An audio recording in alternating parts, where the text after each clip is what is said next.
রাষ্ট্র সংস্কারের অংশ হিসেবে বিভিন্ন রাজনৈতিক দলের সাথে জাতীয় ঐক্যমত্য কমিশনের দ্বিতীয় ধাপের সংলাপের ত্রয়োদশ দিন আজ সকালে রাজধানীর ফরেন সার্ভিস একাডেমিতে শুরু হবে বৈঠক। বিএনপি, জামায়াতে ইসলামী, জাতীয় নাগরিক পার্টি, অধিকার পরিষদ, এবি পার্টি সহ ৩৩টি রাজনৈতিক দলের নেতারা অংশ নেবেন বৈঠকে। রাষ্ট্র সংস্কারে কমিশনের বিভিন্ন প্রস্তাব নিয়ে আলোচনা করে মত দেবেন তারা। একই সাথে দলীয় প্রস্তাবও তুলে ধরবেন তারা। এর আগে বৈঠকের দ্বাদশ দিনে ৩১ জুলাইয়ের মধ্যে জুলাই ঘোষণাপত্র দেয়া নিয়ে একমত হন সবাই। এছাড়া আপিল বিভাগের জ্যেষ্ঠতম বিচারপতিকে প্রধান বিচারপতি নিয়োগে শর্ত সাপেক্ষে একমত হয়েছে রাজনৈতিক দলগুলো। জরুরি অবস্থা ঘোষণাকে রাজনৈতিক হাতিয়ার হিসেবে রোধে নতুন বিধান তৈরি নিয়েও একমত হয় দলগুলো।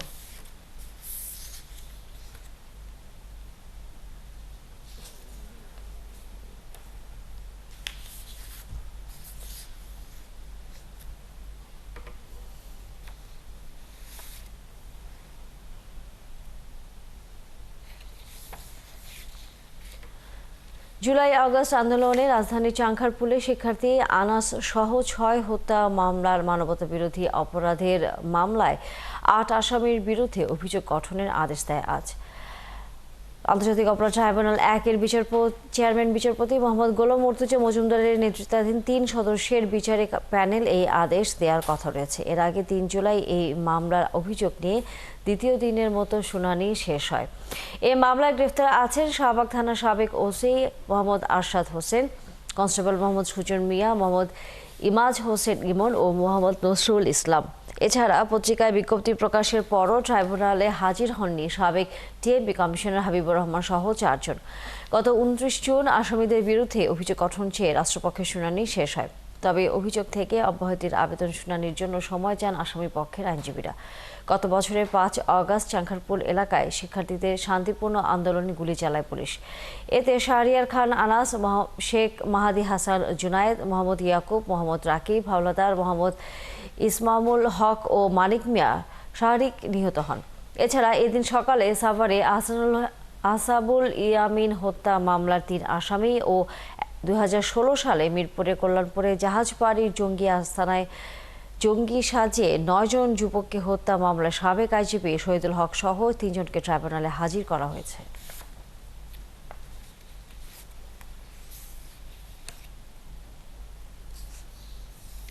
গত ৫ আগস্ট রাজধানী চাংখারপুলে ৬ জনকে গুলি করে হত্যার মামলায় কনস্টেবল সুজন সহ গ্রেফতার ৪ জনকে ট্রাইব্যুনালে হাজির করা হবে আজ। এ নিয়ে আরও খবর রাখছেন আমাদের সহকর্মী সৈকত সাদিক। আমরা যুক্ত হচ্ছি তার সাথে। সৈকত, আসামিদের কখন ট্রাইব্যুনালে আনা হবে এবং একই সাথে তাদের কোনো রিমান্ড চাওয়া হতে পারে কিনা? নিয়ে আজকে আন্তর্জাতিক অপরাধ ট্রাইব্যুনালে বেশ কয়েকটি মামলা রয়েছে। তার মধ্যে যে মামলাটির কথা শুরুতেই বলতে হয়, গত ২০২৪ সালের ৫ আগস্ট জুলাই গণঅভ্যুত্থানের প্রায় শেষ দিন, যখন মার্চ ফর ঢাকা কর্মসূচি অংশ নিয়ে রাজধানী ঢাকার বিভিন্ন প্রবেশপথের মতো চাংখারপুল দিয়ে যখন ছাত্র জনতা কেন্দ্রীয় শহীদ মিনারের দিকে আসতে থাকে, ওই সময়ে আইনশৃঙ্খলা বাহিনী এই ছাত্র জনতার মার্চ ফর ঢাকা কর্মসূচিকে প্রতিহত করতে যে আইনশৃঙ্খলা বাহিনী গুলি চালায়, সেই গুলির ঘটনায় কিন্তু শহীদ আনাস সহ ৬ জন হত্যা করা হয়। এবং এই ঘটনায় যে মামলাটি এই আন্তর্জাতিক অপরাধ ট্রাইব্যুনালে দায়ের করা হয়েছিল, সেই মামলায় ৮ জন পুলিশ সদস্যের বিরুদ্ধে যে অভিযোগ গঠনের আদেশ, সেটা আজকে দেওয়া হবে ট্রাইব্যুনাল ১-এ। এবং এই মামলায় যে ৪ জন গ্রেপ্তার আছেন, ৩ কনস্টেবল সুজন, ইমামুল ও নাসির এবং একজন পরিদর্শক ছিলেন শাহবাগ থানার বরখাস্ত পরিদর্শক আরশাদ খান, এই ৪ জনকে ট্রাইব্যুনালের যে হাজতখানা এখানে এনে রাখা হয়েছে। আর বাকি যে ৪ জন সাবেক ডিএমপি কমিশনার হাবিবুর রহমান সহ ওই রমজান জোনের এসি আক্তার ও এসি ইমরুল এবং জয়েন্ট কমিশনার সুদীপ কুমার চক্রবর্তী সহ যে ৪ জন তারা পলাতক রয়েছেন, তাদের বিরুদ্ধে পত্রিকায় কিন্তু বিজ্ঞপ্তি দেওয়া হয়েছিল। সব মিলিয়ে আজকে বিচারপতি গোলাম মর্তুজা মজুমদারের নেতৃত্বাধীন ট্রাইব্যুনাল ১ তাদের বিরুদ্ধে অভিযোগ গঠনের আদেশ দেবেন। এই ৪ জনের মধ্যে অভিযোগ গঠন আদেশের মধ্য দিয়েই বলা চলে যে বিচার প্রক্রিয়ার যে আনুষ্ঠানিক সেটা শুরু হবে। এরপর সূচনা বক্তব্যের জন্য একটা দিন ধার্য করবে বা সাক্ষীদের কারা কারা সাক্ষী দেবেন, সাক্ষী গ্রহণের দিন শুরু হবে। সব মিলে এই হচ্ছে এই মামলাটির ঘটনা। এছাড়া যে আরও কয়েকটি মামলা রয়েছে। তার মধ্যে একটি গুরুত্বপূর্ণ মামলা সাভারের 19 জুলাই 2024 সালে সাভারে এমআইটি এর শিক্ষার্থী আসাবুল ইয়ামিন তাকে যে এপিসি থেকে ফেলে দেওয়া হয়েছে এবং সেই ঘটনা সামাজিক যোগাযোগ মাধ্যমে আলোড়ন সৃষ্টি করেছিল। সেই মামলাটার তদন্ত কোন পর্যায়ে রয়েছে সেই বিষয়ে আজকে প্রসিকিউশন জানাবে। এর পাশাপাশি যে আরও যে মামলাটি রয়েছে 2016 সালে জাহাজবাড়ির ঘটনা, যেটা জঙ্গি নাটক সাজিয়ে বলা হচ্ছে 9 জন ইসলাম মনোভাবাপন্ন ছাত্রদের মারা হয়েছিল, সেই ঘটনার একটি মামলা এখানে রয়েছে।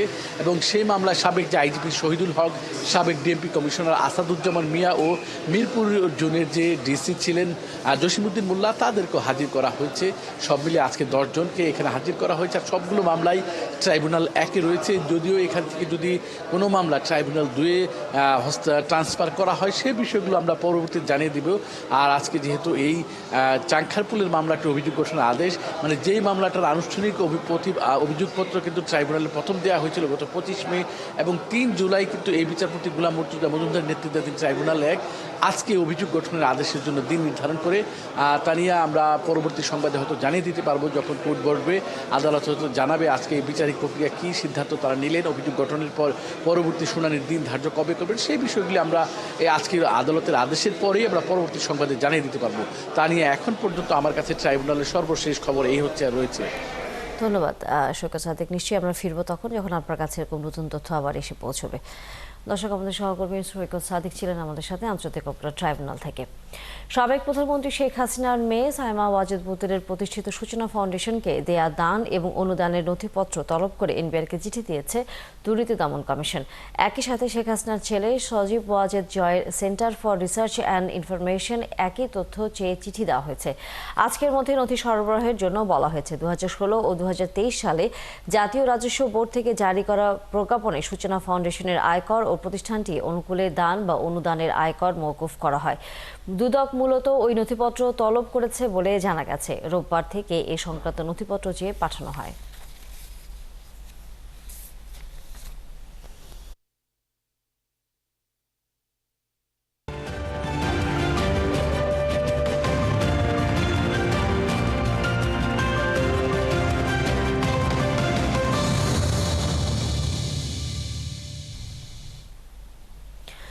জুলাই গণঅভ্যুত্থানের বর্ষপূর্তি ও দেশ করার নতুন প্রত্যয়ে আজ পটুয়াখালীতে জাতীয় নাগরিক পার্টির পদযাত্রা অনুষ্ঠিত হবে। সকাল 11টায় শহরের শহীদ হৃদয় তরুয়া চত্বরে অনুষ্ঠিত হবে এক পথসভা। সেখানে বক্তব্য রাখবেন এনসিপির আহ্বায়ক নাহিদ ইসলাম, সদস্য সচিব আক্তার হোসেন, কেন্দ্রীয় নেতা হাসনাত আবদুল্লাহ, ডক্টর তাসনিম জারা, সার্জিস ইসলাম এবং যুগ্ম আহ্বায়ক মুজাহিদুল ইসলাম শাহিন। এছাড়াও উপস্থিত থাকবেন জুলাই অভ্যুত্থানের শহীদদের পরিবারের সদস্য ও আহত ব্যক্তিরা।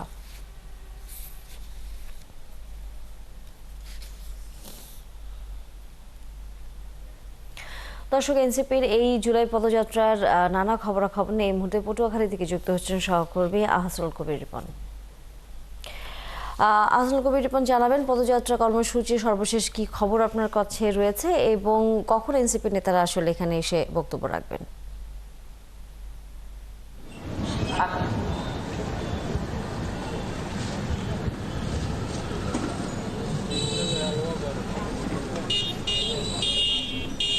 আপনি যেমনটা বলছিলেন যে পটুয়াখালীতে যে জুলাই আন্দোলনের যে পদযাত্রা, সেটা এখন বেলা 11টায় শুরু হওয়ার কথা ছিল, কিন্তু কিছুক্ষণ আগে আমাদেরকে জানানো হয়েছে যে উপজেলা পর্যায় থেকে যেসব নেতাকর্মী আসার কথা রয়েছে তারা সকালবেলা বৈরী আবহাওয়া বৃষ্টির কারণে তাদের আসাটা কিছুটা বিলম্বিত হচ্ছে। এই কারণে তারা অনেকে এখনও পথে রয়েছে, এই কারণে তারা একটু দেরি করতেছে। তবে এই মুহূর্তে কিন্তু যে মূল পদযাত্রা শুরু হওয়ার আগে যেখান থেকে পদযাত্রা শুরু করবে সার্কিটার চত্বর এবং যেখানে পথ সমাবেশ অনুষ্ঠিত হবে, সেখানে কিন্তু অলরেডি নেতাকর্মীদের সমাগম শুরু হয়ে গেছে এবং এখানে কেন্দ্রীয় নেতারা কাছাকাছি রয়েছে, কেউ সার্কিট হাউসে রয়েছে, কেউ আবাসিক হোটেলে রয়েছে। তবে পদযাত্রা শুরুর যেটা প্রস্তুতি, সেটা কিন্তু এখানে পরিলক্ষিত হচ্ছে। এখানে আপনি দেখতে পাচ্ছেন যে এই যে সামনে যে মঞ্চটা যেখানে সমাবেশ অনুষ্ঠিত হবে তার সামনে কিন্তু অলরেডি নেতাকর্মীরা জড়ো হয়েছে এবং এখন বাকি যে নেতাকর্মী মফস্বল থেকে আসবে তাদের আসা পৌঁছলেই হয়তো বা কেন্দ্রীয় নেতারা নামবে এবং এখান থেকে নিউ মার্কেট থেকে শুরু করে তারা সদর রোড, নতুন বাজার, লঞ্চঘাট, কাঠপট্টি, বনানী মোড় হয়ে পুনরায় তারা এখানে ফিরবে এবং এই পথ সমাবেশ গণসংযোগের মাঝেই তারা এখানে যে শহীদ হৃদয় তারুয়া, যে চট্টগ্রাম বিশ্ববিদ্যালয়ের ছাত্র শহীদ হয়েছিলেন জুলাই আন্দোলনে, তার পরিবারের সাথেও তারা সাক্ষাৎ করবে, দেখা করবে। তো এরপরে এখানে সমাবেশ অনুষ্ঠিত হবে। এই যে আপনি মঞ্চটা দেখতে পাচ্ছেন, এখানে সবশেষে পথ সমাবেশ অনুষ্ঠিত হবে। এখানে সব ধরনের প্রস্তুতি অলরেডি সম্পন্ন হয়ে গেছে। আপনি দেখতে পাচ্ছেন যে এখানে কিন্তু লোকজন অলরেডি জড়ো হয়ে গেছে এবং এখানে কিন্তু নেতাকর্মীদের ভিড় পরিলক্ষিত হচ্ছে। তো আশা করা যাচ্ছে যে এখানে যে জুলাই আন্দোলনের যে গণসংযোগ। ধন্যবাদ আসল কবির রিপন আমাদের সাথে যুক্ত হয়ে সর্বশেষ এই খবর জানানোর জন্য। দর্শক, এনসিপি যে পদযাত্রা কর্মসূচি সেটা এই মুহূর্তে পটুয়াখালীতে অবস্থান করছে। আমাদের সহকর্মী সেখান থেকে সর্বশেষ খবর জানাচ্ছিলেন। জুলাই অভ্যুত্থানে অংশ নেওয়া বেশিরভাগ নারী যেন হারিয়ে গেছে, উপস্থিতি নেই রাজনীতি কিংবা রাষ্ট্রীয় দায়িত্বে। যে কয়েকজন আছেন তারাও শিকার হচ্ছেন সাইবার বুলিং সহ নানা হেনস্থার। আন্দোলনে অংশ নেওয়া নারীরা বলছেন একটি পক্ষ তাদের ঘরে আটকে রাখার চেষ্টা করছে। এর মধ্যে অনেক নারী মূলধারায় যোগ দিচ্ছেন, যা আশার আলো দেখাচ্ছে বলেও মত তাদের। আরো জানাচ্ছেন মোহন ইসলাম। 14 জুলাই 2024 রাতের প্রথম প্রহরে পুরো ঢাকা বিশ্ববিদ্যালয়ে কম্পন ওঠে রাজাকার স্লোগানে, যার সামনে সারিতে ছিলেন বিশ্ববিদ্যালয়ের নারী শিক্ষার্থীরা। এরপর দিন ক্যাম্পাস জুড়ে তাণ্ডব চালায় নিষিদ্ধ ঘোষিত সংগঠন ছাত্রলীগ। টার্গেটে পরিণত হয় মেয়েরা। এরপরেও প্রতিরোধ গড়ে তুলে শিক্ষার্থীরা। পরে আর পিছে ফিরে তাকাতে হয়নি। গল্পটা সবারই জানা। ছাত্র জনতার আন্দোলনের মুখে পালাতে বাধ্য হয় স্বৈরাচার হাসিনা। গণ অভ্যুত্থানের 1 বছরের পর কোথায় আছেন জুলাইয়ের নারীরা? কেমনই বা আছেন তারা? আন্দোলনের পরে আসলে চিত্রটা কেমন হওয়ার কথা ছিল, যে আন্দোলনে যেভাবে নারী পুরুষ একসঙ্গে অংশগ্রহণ করেছে, বিভিন্ন ধরনের ডিসিশন মেকিংয়ে আসলে নারীদের এখন তাদের ওই জায়গাটা থাকার কথা ছিল, কিন্তু আমরা বাস্তবে সেটা দেখছি না। এই জুলাই পরবর্তী সময়ে তারা হয়তো বা নিজেদের মাইন্ড সেট আপ করেছে যে তারা হচ্ছে পলিটিক্যাল ইনভলভ থাকবে বা সেখানে আসবে। সেখানে আসার পরে কিন্তু তারা বিভিন্নভাবে আপনার সাইবার বুলিং থেকে শুরু করে বিভিন্ন রকমের বুলিংয়ের শিকার হয়, যে কারণে তাদের আসলে মোটিভেশন সেখানে থাকে না। সাইবার বুলিং থেকে শুরু করে নানাভাবে হেনস্থার শিকার হচ্ছেন জুলাইয়ের নারী যোদ্ধারা। নারীরা বিকশিত হবে দূরের কথা, এর বদলে ঘরে আটকে রাখার এক ধরনের প্রবণতা দেখতে পাচ্ছেন তারা। যেই নারীরা আসলে সামনের দিকে আসতে চাচ্ছে তাদের যখন তাদের বিভিন্নভাবে বুলিংয়ের শিকার হবে, তারপরে যেই শুধুমাত্র রাজনীতি না, যখনই নারী ভিন্ন একটা পেশা নির্বাচন করবে, যখন নারী হচ্ছে ফুটবলার হিসেবে নিজেকে দেখতে চাচ্ছে, সেই জায়গাতেও তো নারীর পোশাক নিয়ে কথা হচ্ছে, কিন্তু তার পেশাদারিত্ব নিয়ে কিন্তু কথা হচ্ছে না। আমার মনে হয় যে এই জায়গাতে আসলে যত ধরনের রাজনৈতিক দলগুলো আছে তাদের এক ধরনের প্রশিক্ষণ এবং একটা কাউন্সিলিং প্রয়োজন আছে। জুলাইয়ের প্রত্যাশা অপূরণীয় আছে তাদের, তবে আশা করছেন সকল বাধা বিপত্তি কাটিয়ে নারীরা ফিরবে আবারও সেই জুলাইয়ের অগ্নিঝরা দিনগুলোর মতো সম্মুখ সারিতে। মোহন ইসলাম, 71, ঢাকা। ভিন্ন প্রসঙ্গ, রাজধানীর শেরেবাংলা কৃষি বিশ্ববিদ্যালয়ের শিক্ষার্থীদের সাথে স্থানীয় মাছ ব্যবসায়ীদের সংঘর্ষে 2 শিক্ষার্থী আহত হয়েছে। এর জেরে এলাকায় উত্তেজনা তৈরি হয়েছে। শেরেবাংলা নগর থানার ওসি ইমাউল হক জানান, রাত 9টার দিকে মাছের দরদাম নিয়ে বিএনপি বাজারের মাছ ব্যবসায়ীর সাথে শেরেবাংলা কৃষি বিশ্ববিদ্যালয়ের শিক্ষার্থীদের বাকবিতণ্ডা এবং হাতাহাতি হয়। এর জেরে শুরু হয় 2 পক্ষের ধাওয়া পাল্টা ধাওয়া। এই সময় 2 শিক্ষার্থী আহত হন। পরে অতিরিক্ত পুলিশ ও সেনাবাহিনী এসে পরিস্থিতি নিয়ন্ত্রণে নেয়।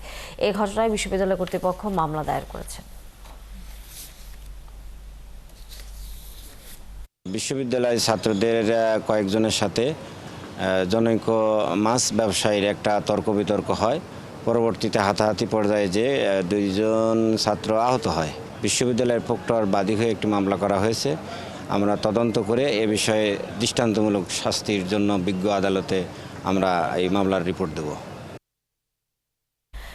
এদিকে জুলাই অভ্যুত্থান পুনর্জাগরণ অনুষ্ঠানের কারণে সোমবার বিকেল 5টা থেকে মেট্রো রেলে ঢাকা বিশ্ববিদ্যালয় স্টেশন বন্ধ থাকবে। রবিবার ঢাকা ম্যাস ট্রানজিট কোম্পানি লিমিটেডের পাঠানো এক বিজ্ঞপ্তিতে এ তথ্য জানানো হয়েছে। জুলাই গণ অভ্যুত্থান পুনর্জাগরণের অনুষ্ঠানকে কেন্দ্র করে সোমবার ঢাকা বিশ্ববিদ্যালয় এলাকায় মানুষের উপস্থিতি বেশি থাকবে। তাই বিশ্ববিদ্যালয় মেট্রো স্টেশনে বাড়তি মানুষের চাপ এবং হুড়োহুড়ির আশঙ্কা থেকে এই ব্যবস্থা নেওয়া হয়েছে। এই সিদ্ধান্ত শুধু সোমবারের জন্যই, তবে ঠিক কতক্ষণ এই স্টেশন বন্ধ থাকবে তা নোটিশে উল্লেখ করা হয়নি।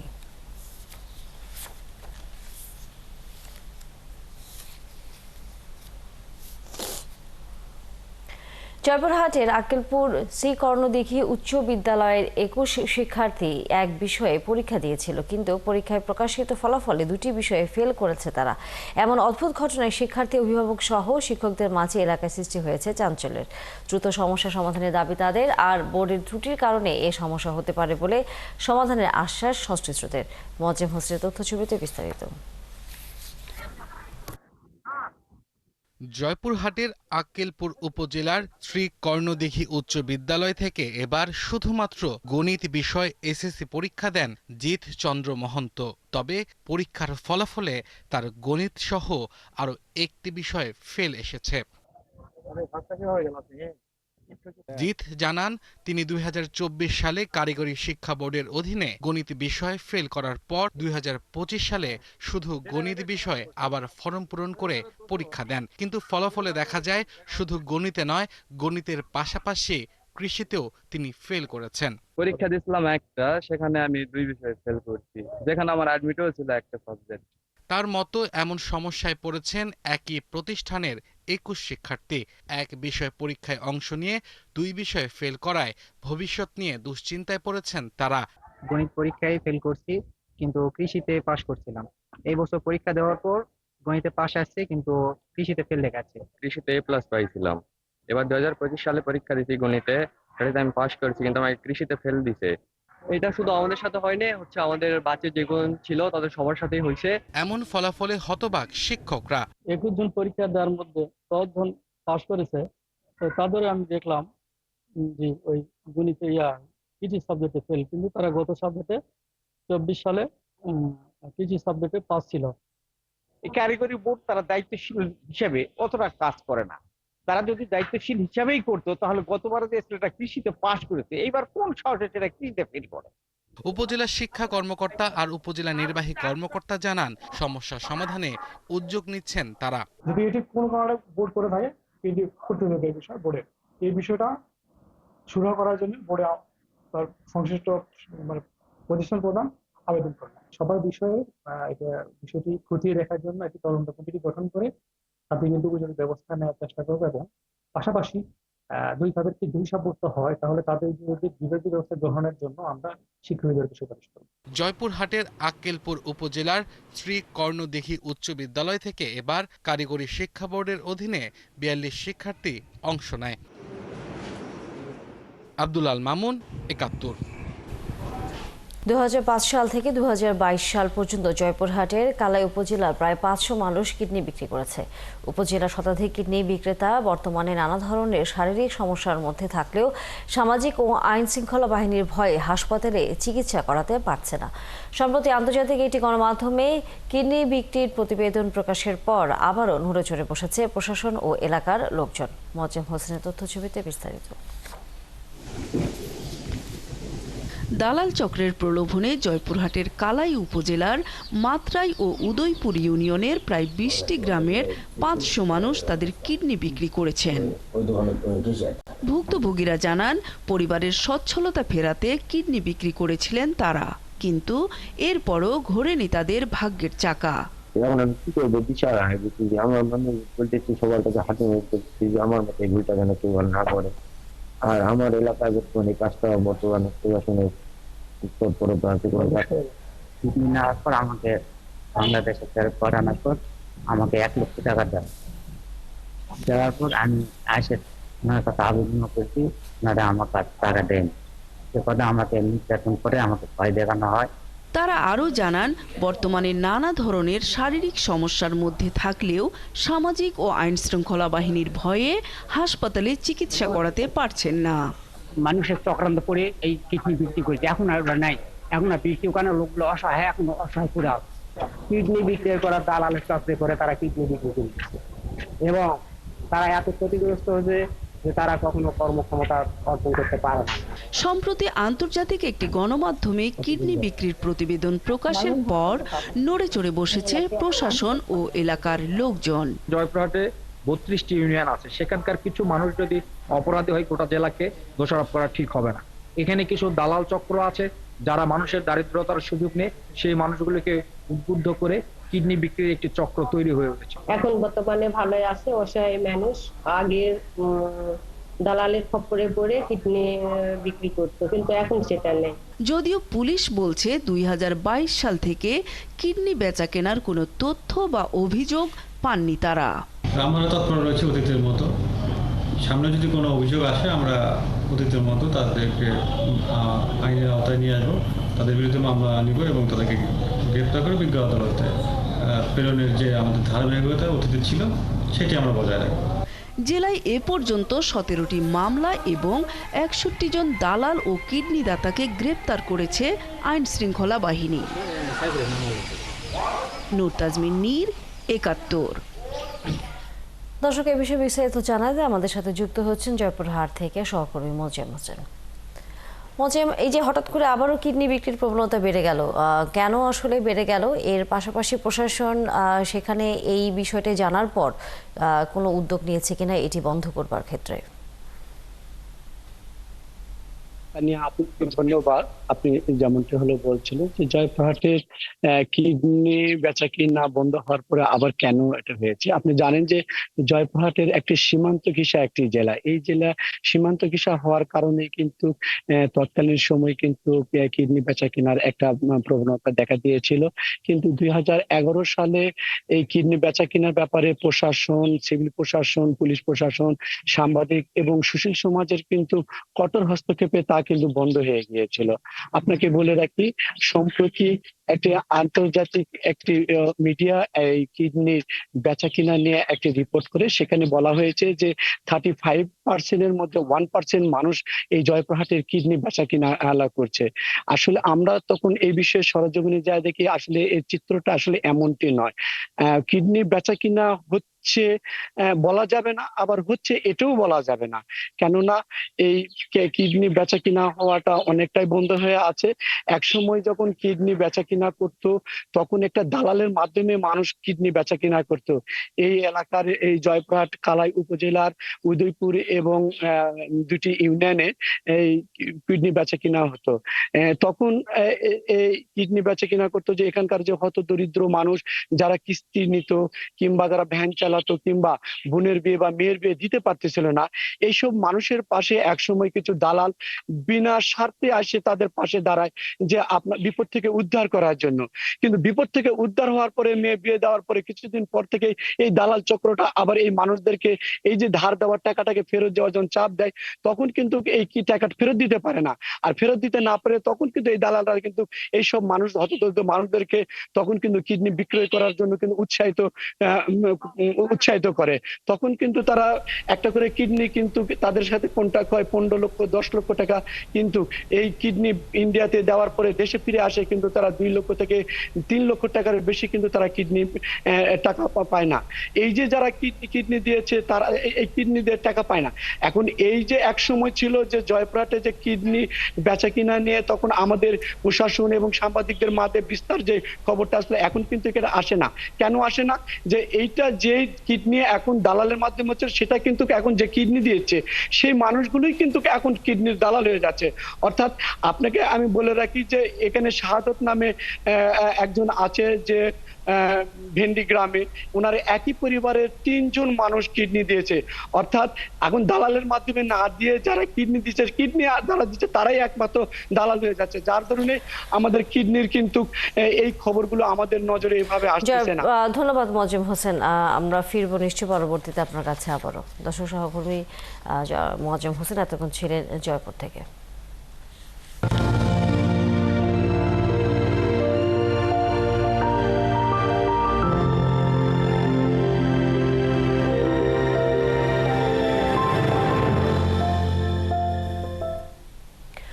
ভয়াবহ বন্যায় ঘরবাড়ি হারিয়ে এখন অসহায় মানবেতর জীবন কাটাচ্ছেন ফেনীর হাজারো মানুষ। স্থানীয়দের অভিযোগ, বছর পর বছর সংস্কার না হয় বাঁধ ভেঙে এই বিপর্যয় নেমে এসেছে। ক্ষতিগ্রস্তরা এখন চাচ্ছেন স্থায়ী সমাধান। ফেনী থেকে সবুজ মাহমুদ জানাচ্ছেন বিস্তারিত। ফেনীর পরশুরাম উপজেলার নোয়াপুর গ্রামের আব্দুল মালেক ৬৪ বছর বয়সী এই প্রবীণের বাড়ি দুমড়ে মুচড়ে গেছে এবারের বন্যায়। গত মঙ্গলবার সন্ধ্যায় বাড়ির পাশের মুহুরী নদীর বাঁধ ভেঙে ভয়ঙ্করভাবে পানি প্রবেশ করে ভাসিয়ে নিয়ে যায় সবকিছু। পানি কই জের ভাঙিয়ে আর ঘর দুয়ার ব্যাগ লেগেছে ভাই সান দেখেন অর্ধেক নিচে হই আর অর্ধেক হয়ে রয়েছে অনলটকাই মিটারটা পর্যন্ত এইখানে উড়ে রয়েছে, কারণও নাই অন্তটা আর জায়গা নেই। প্রায় এক সপ্তাহ পর ঘরের চুলোয় আগুন জ্বালানোর চেষ্টা করছেন আব্দুল মালেকের স্ত্রী রুবি আক্তার। এখনো খাচ্ছি, কেউ আনি এই চারিয়ে খাচ্ছি এই যে রান্না বান্না অনন্য চলে। পাশেই নূরহাবা বেগমের ঘর। এই ঘরে তার ৯ সদস্যের বসবাস। 25-এর বন্যায় ভেসে গেছে এই পরিবারের শেষ সম্বলটুকু। কিছু না, গ্যাস ইয়ে নষ্ট হয়েছে, স্টিল আলমারি এসেছিল ইয়ে নষ্ট হয়েছে, যা কিছু নাই ব্যাগ সুরমুসুর হয়ে গেছে। বই খাওয়া দাওয়া মানছে কিতার নৌকাতে আত্মীয় স্বজনে ভাত সাইকে সাইকে আনি দিছে, এতদিন পর্যন্ত খাসি। ফেনীতে বন্যায় ক্ষতিগ্রস্ত এমন পরিবারের কোনো সঠিক তথ্য এখনো পাওয়া যায়নি। ধারণা করা হচ্ছে এই সংখ্যা 30,000-এর বেশি। এই বাড়ির বাসিন্দারা বলছেন গত 2 যুগেও এই বাঁধের কোনো সংস্কার হয়নি, যার ফলে বন্যায় বাঁধ ভেঙে এভাবে লণ্ডভণ্ড হয়ে গেছে বসতভিটা। ক্ষতিগ্রস্তরা চাচ্ছেন ফেনীর বন্যার স্থায়ী সমাধান। সবুজ মাহমুদ, 71, ফেনী। খরার অনাবৃষ্টির কারণে উত্তরের জেলা লালমনিরহাটে পিছিয়ে পড়ছে রোপা আমন চাষ। পানির অভাবে জমি শুকিয়ে গেছে। দ্বিগুণ ব্যয়ে শ্যালো এবং পাম্প মেশিনের পানিতে বাধ্য হয়ে রোপা আমন চাষ করছে কৃষক। এতে খরচ বাড়ছে। কৃষি সম্প্রসারণ অধিদপ্তরের উপপরিচালক জানান, জুন মাসের 3 তারিখের পর বৃষ্টি হয়নি। অনাবৃষ্টির কারণে ব্যাহত হচ্ছে রোপা আমন চাষ। শ্যালো ও মোটর দিয়ে পানি দেওয়ার পরামর্শ দিচ্ছেন তারা। মিলন পাটোয়ারির তথ্যছবিতে বিস্তারিত। প্রতি বছর রোপা আমন মৌসুমে বৃষ্টির পানিতে চাষাবাদ করত লালমনিরহাটের কৃষকরা। চলতি মৌসুমে তীব্র তাপদাহ আর খরায় পানির অভাবে রোপা আমন চাষে বিপাকে পড়েছেন কৃষকরা। পানির অভাবে শুকিয়ে রয়েছে আমন চাষের জমি, একদম মরুভূমি হয়ে আছে। তাতে আমাদের ফসলের দিনটা আমনের ফসলের দিনটা পালসে জবান লাগছে। বৃষ্টি হচ্ছে না বিদায় আমরা জমি চাষ করতে পারতেছি না, চারা লাগাইতে পারতেছি না। জায়গা জমি শুকিয়ে গেছে, এখন মনে করো পাট বোয়া যায়। পানি না হলে গাড়ি কেমন কীভাবে, এখন যদি মোটরের পানি দিয়ে গাড়ি দিবে, পানি দিই খরচ বেশি হবে কম। কৃষকরা আরও বলছেন, পানির অভাবে এখন শুকিয়ে বিবর্ণ পরিবেশ। অনাবৃষ্টির কারণে পাটও কাটতে পারছেন না তারা। কোনো কোনো জায়গায় দেখা যায় কোষ্টা পাট এগুলা ইয়ের অভাবে গরমেতে অতিরিক্ত তাপমাত্রায় মরে যাইতেছে, গাছপালা মরে যাইতেছে, গাছের কোনো ফল টিকতেছে না। যে পিছন দিকে দেখা যাচ্ছে যে পাটের যে পাট কাটার একটা সময় হয়েছে, কিন্তু পাটটা কাইটে করবে কি, যে পানি নাই, শুষ্ক মৌসুম, এই কারণে আর কি পাটটা জাগাইতেও পারতেছে না। এই ক্ষেত্রে কৃষকরা খুবই ক্ষতিগ্রস্তের মধ্যে আছি। পাট খাওয়ার তো যে পানি জাগবার পাওয়া নাছি না, এখন তো ওটে খাড়াই আছে ওই অবস্থায়। কাটিয়া কি করেন, কোটে জাগান, পানি তো দরকার। কৃষি বিভাগ জানিয়েছে, লালমনিরহাট জেলায় জুন মাসের 13 তারিখে 10 মিলিলিটার বৃষ্টিপাত রেকর্ড করা হয়। তারপর থেকে বৃষ্টির দেখা নেই। তবে কৃষকদের শ্যালো বা পাম্প দিয়ে পানির ব্যবস্থা করতে বলা হয়েছে। আমাদের পরামর্শ আছে বা চলছে যে যেখানে আপনার শেষ পাম্প বা সেচ ইউনিটগুলো চালু করার সুযোগ আছে, সেক্ষেত্রে কমপক্ষে আপনার এই সেচ দিয়ে ধানটা যথাসময়ে লাগানোর জন্য।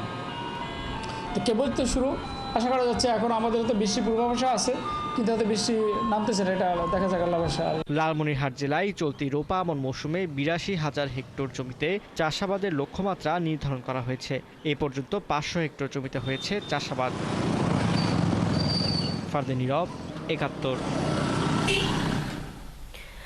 রাজধানী সহ দেশের 6টি বিভাগে আজ হালকা থেকে মাঝারি ধরনের বৃষ্টি হতে পারে বলে পূর্বাভাস দিয়েছে আবহাওয়া অফিস। ভ্যাপসা গরমের পর পুরো সপ্তাহে থেমে থেমে বৃষ্টি হতে পারে, তাতে তাপমাত্রা কিছুটা কমে আসতে পারে। কোথাও কোথাও মাঝারি ধরনের ভারী থেকে ভারী বৃষ্টি হতে পারে, তবে ঝোড়ো হাওয়ার সম্ভাবনা না থাকায় সমুদ্র বন্দর ও নদী বন্দরে কোনো সতর্কতা নেই। সকাল 7টা থেকে দুপুর 12টা পর্যন্ত ঢাকা ও পার্শ্ববর্তী এলাকার আবহাওয়ার পূর্বাভাসে এমন তথ্য জানানো হয়েছে। এতে বলা হয়েছে আকাশ আংশিক মেঘলা থেকে অস্থায়ীভাবে মেঘলা থাকতে পারে এবং হালকা বৃষ্টির সম্ভাবনা রয়েছে। এ সময় দক্ষিণ এবং দক্ষিণ পূর্ব দিক থেকে ঘন্টায় 8 থেকে 12 কিলোমিটার বেগে বাতাস বইতে পারে। সাগরীয় লঘুচাপ এবং মৌসুমী বায়ুর সক্রিয়তার কারণে চলতি মাসের শুরু থেকে দেশের বিভিন্ন স্থানে বৃষ্টি শুরু হয়। চট্টগ্রাম, খুলনা ও বরিশাল বিভাগের উপকূলীয় এলাকায় বৃষ্টি হয় অপেক্ষাকৃত বেশি। দেশের অন্তত 20টি জেলায় রবিবার তাপপ্রবাহ অনুভূত হয়। আবার বাতাসের আর্দ্রতাও ছিল অনেক বেশি। এ কারণে ভ্যাপসা গরম পড়েছে দেশ জুড়ে। তবে আবহাওয়া অধিদপ্তর বলছে আজ থেকে বৃষ্টি কিছুটা বাড়তে পারে।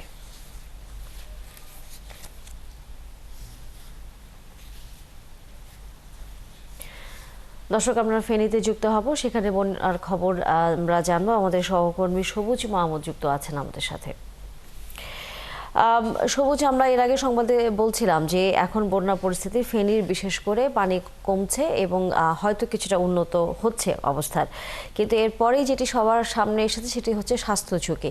স্বাস্থ্য ঝুঁকি মোকাবেলায় পদক্ষেপের পাশাপাশি ত্রাণ এবং একই সাথে এ সময় আমরা জানি যে খাদ্য একটা সংকট বড় আকার ধারণ করে এবং বিশুদ্ধ পানীয় সংকটের একটা বড় আকার আসলে তৈরি হয়।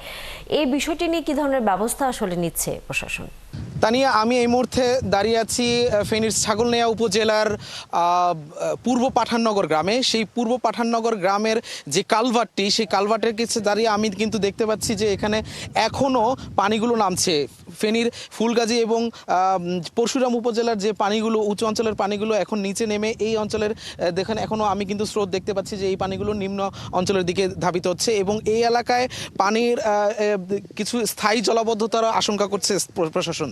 তবে বন্যা পরবর্তী সময়ে পানি নেমে যাওয়ার পরে যে সমস্যাটি এখানে দেখা দিয়েছে সেটি হচ্ছে এই অঞ্চলের রাস্তাঘাট ভেঙে গেছে এবং যোগাযোগ ব্যবস্থা অনেক জায়গায় ক্ষতিগ্রস্ত হয়েছে এবং বিভিন্নভাবে যানবাহন এখানে চলাচলে বিঘ্ন ঘটছে এবং এই রাস্তাঘাটগুলো যদি মেরামত করা না হয় তাহলে কিন্তু এখানে বিভিন্ন ধরনের দুর্ঘটনার আশঙ্কা থাকছে। আমি এখানে স্থানীয় যে বাসিন্দা তাদের সাথে একটু কথা বলি। আসলে আপনাদের কি সমস্যা বলছে এখন মূলত? আমাদের এই কন্ট্রাক্টর মসজিদ বাজারের দক্ষিণ দিকে যে রোডটা, এই রোডটা গত 24 সালের বন্যায় ভাঙছে, কেউ আসে নাই, দেখে নাই। এই বন্যা দিয়ে গাড়ি চলাচল একটু অসুবিধা হয়ে যায় আর মানুষও আসতে পারে না। এই সামান্য বন্যায় এবারে 25 সালে আইসে যেন পানির রাস্তাঘাটটা উল্টে গেছে, কোনো চলাচলের ব্যবস্থা নাই। কোনো একটা রুগী নিয়ে দিয়ে ইমার্জেন্সি চলে যাবে, ওরকম কোনো ব্যবস্থা নাই। মানে আপনি শুনছিলেন যে এখানে মূল সমস্যা হচ্ছে রাস্তাঘাট ভেঙে যাওয়া এবং বাড়িতে যেসব শাখা রাস্তা এই রাস্তাগুলো থেকে বাড়িতে যাওয়ার জন্য যেই শাখা রাস্তাগুলো আছে সেই শাখা রাস্তাগুলো কিন্তু কর্দমাক্ত হয়ে গেছে, কোনো জায়গায় ধসে পড়েছে, যার কারণে কিন্তু মানুষজন এখনো কোমর পানি, হাঁটু পানি দিয়ে বাড়িতে যাচ্ছে এবং এটাতে এক ধরনের সমস্যা হচ্ছে। সবুজ মাহমুদ, আপনার মাধ্যমে আমরা দেখছিলাম যে ফেনীতে বন্যা পরিস্থিতির পর সেখানকার আসলে যেই দুর্ভোগ সাধারণ মানুষের ভিতরে আরও তৈরি হয়েছে, যে এলাকায় নানা ধরনের স্বাস্থ্য ঝুঁকির পাশাপাশি খাদ্য সংকট এবং একই সাথে ঘরবাড়ি যেই ধরনের ক্ষতি হয়েছে, রাস্তাঘাটের যে ক্ষতি হয়েছে, সেগুলো আসলে এই মুহূর্তে নিশ্চয়ই প্রশাসনের নজরে আসবে আশা করি আমরা। এবং আপনিও যেতে আছেন সেখানকার খবরাখবর নিশ্চয়ই আমাদেরকে জানাবেন। দর্শক, আমরা এই মুহূর্তে যেতে চাই প্রেস ক্লাবে। সেখানে জাতীয় ওলামা দলের সভায় বক্তব্য রাখছেন বিএনপি নেতা জয়নুল আবেদিন ফারুক। আমরা সরাসরি সেখানে যুক্ত হচ্ছি। জন্য আজকে 12 ঘন্টার নোটিশে একটি শক্তিশালী ওলামা দল আমাদের প্রিয় নেতা, যিনি হাসিনার অন্যায় অত্যাচারের বিরুদ্ধে কথা বলতে গিয়ে 1/11-এ সেই ষড়যন্ত্রের শিকার হয়েছেন, দেশে নাই। দেশের মানুষকে শান্তি দেওয়ার জন্য, দেশে গণতন্ত্র ফিরিয়ে আনার জন্য, দেশের মানুষকে সেবা করার জন্য আপ্রাণ চেষ্টা করে যাচ্ছেন, সকল ষড়যন্ত্র উপেক্ষা করে। তার বিরুদ্ধে যে দলের কোনো অস্তিত্ব খুঁজে পাওয়া যায় না এমন দলের লোকের নেতাদের মুখে শহীদ প্রেসিডেন্ট জিয়াউর রহমানের বেগম খালেদা জিয়ার সন্তানকে নিয়ে কুরুচিপূর্ণ যে বক্তব্য দিয়েছেন তার প্রতিবাদ করতে এখানে এসেছি। আমার মুখে কোনো ভাষা আমি খুঁজে পাই না। আমি সেই ভাষা এখানে ব্যবহারও করতে চাই। আমি শুধু বলতে চাই, যারা ৭১ যুদ্ধকে স্বীকার করেন না, যারা বাংলাদেশের স্বাধীনতাকে স্বীকার করেন না, তাদের সাথে জোট বেঁধে বাংলাদেশে যখন এই তত্ত্বাবধায়ক ইন্টেরিয়াম গভর্নমেন্ট একটা নির্বাচনের মুখোমুখি হচ্ছেন, একটা নির্বাচনের সিদ্ধান্ত নিয়েছেন লন্ডন বৈঠকের পর, এবং গত 7 দিন আগে প্রধান উপদেষ্টা নির্বাচন কমিশনকে নির্বাচনের প্রস্তুতি নিতে বলেছেন, তখন এই মিটফোর্ডের সামনে একটি হত্যাকাণ্ড সংঘটিত করেছে। কারা? আজকে একটা ছবি দেখবেন, সেই ছবিতে দুই পাশে একজন হত্যাকারী, সেই মন্ত্রী নানকের পাশে যে নানক বাংলাদেশের 54 জন সেনাবাহিনীকে হত্যার সাথে সম্পৃক্ত। আজকে আমি বুঝি না, বন্ধু জাহাঙ্গীর সাহেব উপদেষ্টা, মুক্তিযোদ্ধা, আপনার সততা নিয়ে আমি কোনো কথা বলতে চাই না। একটা সৎ ব্যক্তি কেন, কার নির্দেশে আসল হত্যাকারীকে খুঁজে বের করছেন? তার মেয়েকে কেন ডেকে একটি মামলা করতে বললেন? সে মামলায় প্রকৃত আসামিদের নাম কেন নাই? আমরা প্রমাণ করে দিয়েছি, যেহেতু এফআইআর এর নাম, সেহেতু আমরা আমাদের দল থেকে বহিষ্কার করে দিয়েছি। তারপরে দায় দায়িত্ব আমরা নিতে রাজি না। দায় দায়িত্ব আপনাদেরকে নিতে হবে, খুঁজে বের করতে হবে কারা এই নির্বাচনের আগে এই ষড়যন্ত্র করে নির্বাচনকে পিছিয়ে দেওয়ার ব্যবস্থা করছেন। তাদেরকে কেন আজকে 5 দিন হলো খুঁজে বের করলেন? দর্শক, আমরা এতক্ষণ সরাসরি জাতীয় ওলামা দলের সভায় যুক্ত ছিলাম। সেখানে বিএনপি নেতা জয়নুল আবেদিন ফারুক বক্তব্য রাখছিলেন।